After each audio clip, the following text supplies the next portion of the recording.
In 2018, we took a bright yellow bus from the famous Hato Bus terminal at Tokyo Station.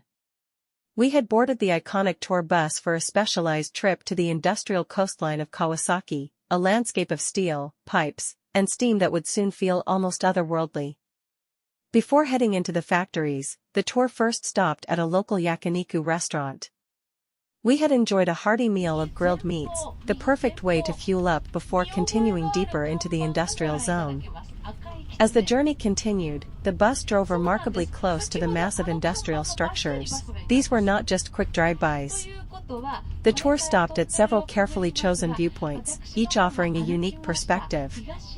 We stepped off the bus and photographed the intricate piping, storage tanks, and towering chimneys from angles that were impossible to reach on our own.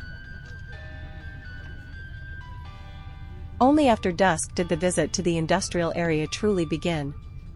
As darkness fell, we drove back through the complex. One by one, the factories lit up, thousands of lights reflecting off steel and smoke. The landscape had transformed into a glittering mechanical forest, an unforgettable end to our exploration of Kawasaki industrial area. And on the way back to Tokyo, the evening finished with something unexpected. Our guide picked up the microphone and sang karaoke on the bus ride home. A truly recommended experience if you're looking for an alternative to the usual Tokyo trip, and a truly amazing experience for photographers.